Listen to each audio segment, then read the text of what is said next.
Hello students, in this particular video I am going to take up two very important isomerism, that is chain and position. As you know that I have already done in the previous video that what is isomerism or what are isomers. So isomers are those compounds which have same molecular formula but different chemical and physical properties, right? So now isomerism is of two types. The one is your structural isomer and the other is your stereoisomerism. Structural isomerism is the one which has the same molecular formula, same structure. Such isomerism is called as structural isomerism. Now structural isomerism is further divided into four types. I will be taking all of them one by one. In this video I am going to talk about chain and position isomerism. Now, the chain isomerism is one where the two compounds that I am talking about, two compounds with same molecular formula but different size of parent or side chain should be different.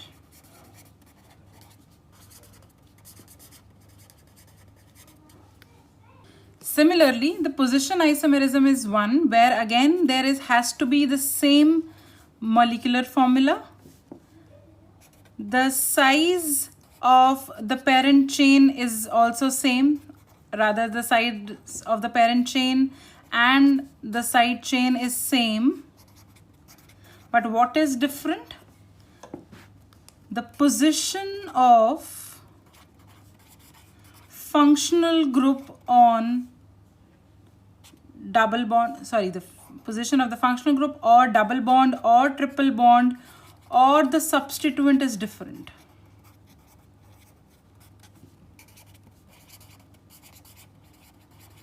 Now let me explain this with the help of an example. Now if we see these two examples, if I can check how many number of carbons are there, 1, 2, 3 and 4. There are total 4 number of carbons, and how many carbons are there in the parent chain? What is the parent chain? Parent chain is the longest continuous chain of carbons. So the parent chain is also 4 carbons.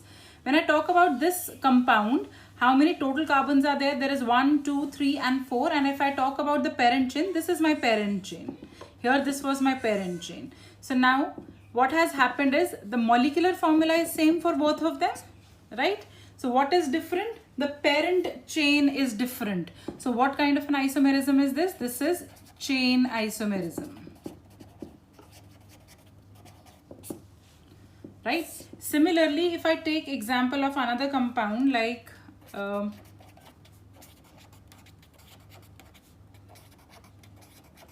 I have this compound, and let me take another compound as this.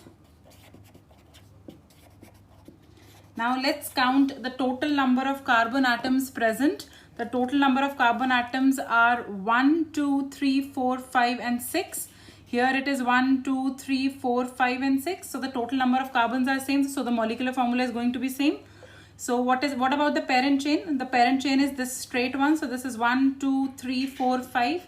So the parent chain has 5 carbons. 1, 2, 3, 4, 5. Here also the parent chain has 5 carbons. Now if I talk about the side chain, here also the side chain is of 1 carbon. Here also the side chain is of 1 carbon.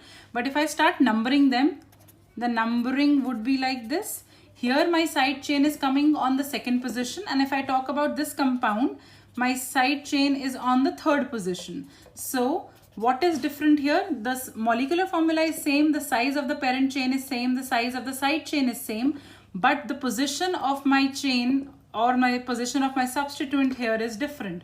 One is at the second position, the other is at the third position. So this is position isomerism, or they are called as position isomers. What is the trick that you have to remember? You have to remember that when you are talking about the chain isomerism, the position or the side chain has to be different. Obviously, the main criteria, that was the molecular formula, remains the same, but the parent chain or the side chain size is different. But when I talk about the position isomerism, the parent or the side chain is also same here, But what is different? The difference is in the position of the functional group, double bond, triple bond, or the substituent present. So if you remember this, it is going to be very easy to find out if it is chain isomer or they are position isomers. Let me take few examples.